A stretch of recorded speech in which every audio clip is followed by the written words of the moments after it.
स्वागत है आप सबका द संस्कृत स्टडी चैनल 96 में। और आज का हमारा विषय है कक्षा 11 का एकादश पाठ 11वां पाठ। स में प्रिय वह मुझे प्यारा है।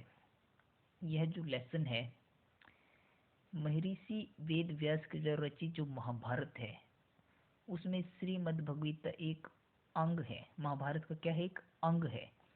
और उसमें कितने अध्याय हैं? 18 अध्याय हैं। 18 अध्यायों में 12वां अध्याय है भक्ति योग, जिसमें श्री कृष्ण ने सगुण और निर्गुण, साकार या निराकार आप जिसे कह सकते हैं, उस ईश्वर को पाने का रास्ता बताया है। तो कि वह मुझे प्यारा है, कौन सा उसको पाठक में शीर्षक में समझ में आता है कि भगवान को वे लोग बहुत प्यारे हैं जो क्या करते हैं, स्वार्थ को छोड़कर, अपने हित को छोड़कर क्या करते हैं, दूसरों का भला करते हैं, समाज का विकास करते हैं। वह लोग भगवान को बहुत प्यारे हैं। स में प्रिय मैंने वह मुझे बहुत प्यारे हैं जो लोग समाज का भला करते हैं, दूसरों की भलाई करते हैं, अपना स्वार्थ को पूरा करने में नहीं लगे रहते। तो आइए श्लोकों के माध्यम से देखते हैं। फर्स्ट श्लोक में क्या कहते हैं। श्री भगवान उवाच, श्री भगवान उवाच कहते हैं, अन्वय से हमारी बात बिल्कुल स्पष्ट। क्लेशो अधिकतर तेषाम अव्यक्त असक्त चेत साम अवक्ता ही गतिर दुखम देहे वद्भिर वाप्यते। अन्वय कहते हैं तेषाम अव्यक्त, तेषाम उन, अव्यक्त जिसको व्यक्त नहीं किया जा सकता, अशक्त आसक्ति से रहित, लगाव से रहित, चेत साम चित वाले, अधिक तरह और चित वाले पुरुषों के, अधिक तरह क्लेश कि जो उन, जो किसमें कह दे आप, निराकार ब्रह्म में लगे हुए हैं, जो आसक्ति से रहित हैं, ठीक है ना, आसक्ति से रहित हैं, चित वाले, ठीक है ना। अधिक तरह पुरुषों के लिए क्लेश बड़ा परिश्रम है कि जो उस ब्रह्म को पाने में, उस परमात्मा को पाने में, निराकार ब्रह्म में लगे हुए हैं, ठीक है ना, उस चित्त वाले पुरुषों के लिए बड़ा परिश्रम है। क्लेशा में परिश्रम है। फिर कहता ही देहवद भी, और जो शरीर के या देह के घमंडियों के द्वारा, अव्यक्ता क्या है, घमंडियों के द्वारा अव्यक्ता गति ही, अव्यक्त विषय गति या अव्यक्त स्थिति कैसी, दुखम अवाप्य, दुख से दुख पूर्वक प्राप्त की जाती है। श्लोक का अर्थ समझिए, क्या कहना चाहते हैं कि तात्पर्य यह है कि जो उस निराकार या परम ब्रह्म को पाना चाहते हैं, ये मनुष्य जिसमें लगे हुए हैं, उन मनुष्यों के लिए क्या है, बहुत बड़ा परिश्रम है कि उस परमात्मा को पाना आसान नहीं है, उनके लिए बहुत बड़ा परिश्रम है। और फिर कहते हैं जो देह के घमंडी हैं, अपनी देह पर जिनको घमंड है, उस अव्यक्त का अर्थ है भी जो जिसके आप व्यक्त नहीं कर सकते, उस विषय गति स्थिति को दुख प्राप्त किया जाता है कि जो देह के घमंडी हैं, उन पुरुषों के द्वारा तो बिल्कुल भी नहीं प्राप्त किया जा सकता। कहने का अर्थ है कि जो घमंडी लोग हैं वो बहुत ही दुख भोगकर उस निराकार परमात्मा को, अकथ्य ईश्वर को प्राप्त करते हैं। उन्हें उस ईश्वर को प्राप्त करने के लिए अधिक परिश्रम और साधना करनी पड़ती है। श्लोक का भावार्थ ये है कि जो घमंडी पुरुष हैं उनको क्या करना है, उनको बहुत अधिक दुख भोगना पड़ता है, ठीक है ना। उस ईश्वर को पाने के लिए उनको और अधिक साधना करनी पड़ती है, मेहनत करनी पड़ती है उस ईश्वर को पाने के लिए। सेकंड श्लोक में कहते हैं भी, ये तो सर्वाणि कर्माणि मह्य सन्न्यस्य मत्परः अन्यनेव योगेन माम ध्यायन्तः उपास्यते। क्या कहते हैं इसमें श्री कृष्ण जी,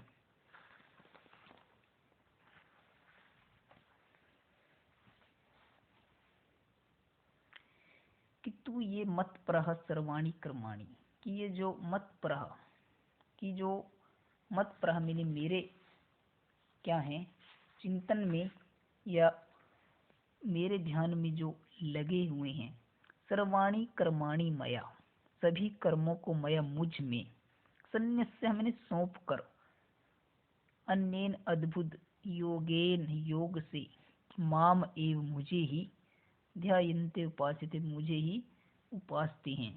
कि जो ये तो मत रहा कि जो मेरे ध्यान में लगे हुए हैं, कि जो मनुष्य सभी कर्मों को मुझ पर ही सौंप कर, कि जो मनुष्य मुझ पर ही अपने सारे कर्मों को सौंप देता है, ठीक है ना, और मुझ साकार परमेश्वर को क्या करता है, भक्ति योग से क्या करता है, चिंतन करता है, उपासना करता है, कीर्तन करता है, मेरी भक्ति करता है, मैं उसी का क्या करता हूँ, उद्धार करता हूँ, कृपा करता हूँ। कहने का श्री कृष्ण भगवान का अर्थ क्या है कि जो मनुष्य मेरे ध्यान में ही अपने सभी कर्मों को, कि जो मनुष्य मेरे ध्यान में लगकर, मेरे चिंतन में लगकर अपने भक्त, वह उसका भक्त, चिंतन में लगे रहने वाले, कि जो उसके चिंतन में लगे रहते हैं।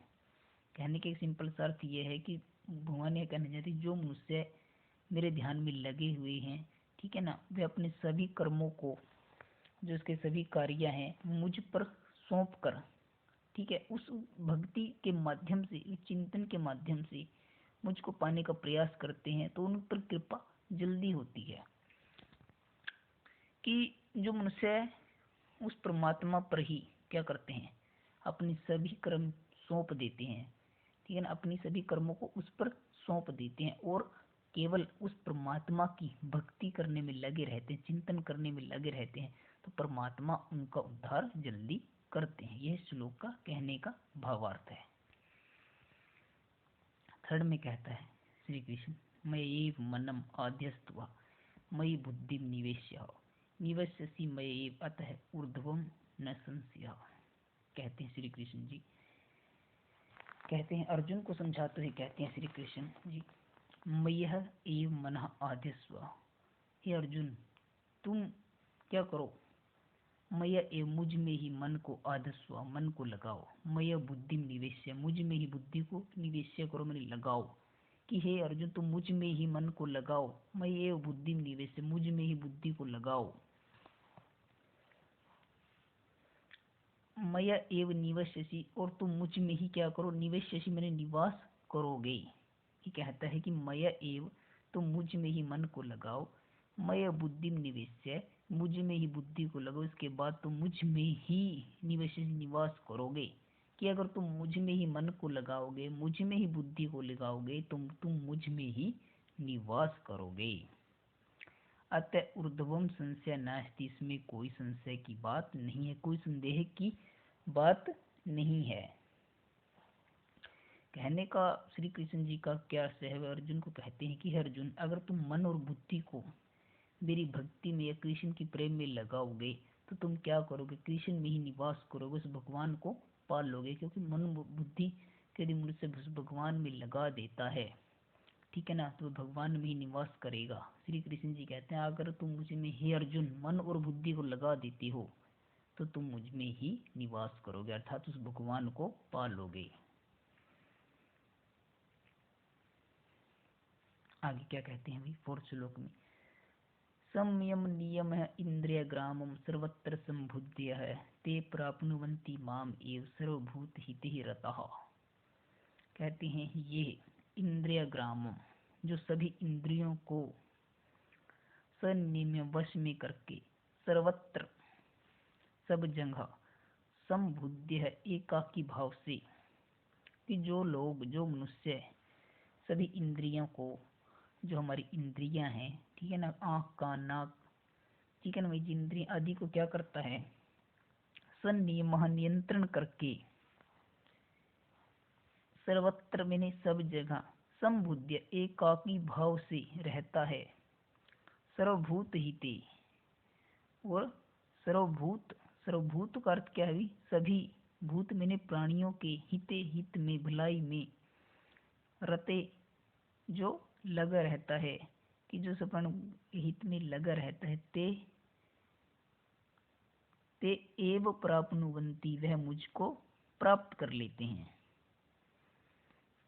कहने का अर्थ क्या है, श्री कृष्ण जी क्या कहते हैं कि जो मनुष्य इंद्रिय ग्रामम, जो इंद्रियां हैं, आँख कान नाक, ठीक है ना, जो हमारी इंद्रियां हैं और भी आँखें हैं जो संयमः उन पर नियंत्रण करके, ठीक है, उनको नियंत्रण में करके सर्वत्र, उनको नियंत्रण में करके सर्वत्र सब जगह समबुद्धिया एकाकी भाव से रहता है। सर्वभूत हिते और सभी की भलाई में लगे हुए ऐसे लोग क्या करते हैं, मुझ में ही निवास करते हैं या मुझको प्राप्त कर लेते हैं। कहने का अर्थ यह है कि अगर मनुष्य को ईश्वर को पाने के लिए क्या करना चाहिए, खुद पर नियंत्रण। खुद पर नियंत्रण कैसे होगा, जब हमारा सारी इंद्रियों पर हमारा नियंत्रण होगा, आँख कान नाक, ठीक है ना, मुंह आँख कान नाक, हमारे जो पंच इंद्रियों उन पर हमारा नियंत्रण होगा, वह एकाकी भाव से कार्य करेंगी। और मनुष्य को सबकी भलाई के बारे में सोचना चाहिए कि ईश्वर को पाने के लिए खुद पर नियंत्रण और परोपकार की भावना तथा दूसरों की भलाई के बारे में सोचना चाहिए। कि जो मनुष्य एक तो आँख कान नाक आदि के द्वारा उनको नियंत्रण में रखकर एकाकी भाव से रहता है और सबकी भलाई में लगे हुए लोग ही मुझको प्राप्त करते हैं, कि अपने स्वार्थ को छोड़कर जो दूसरों की भलाई करेगा वही लोग मुझको प्राप्त कर सकते हैं और जो इंद्रियों पर नियंत्रण भी रख सकते हैं। यही श्लोक कहने का भावार्थ है।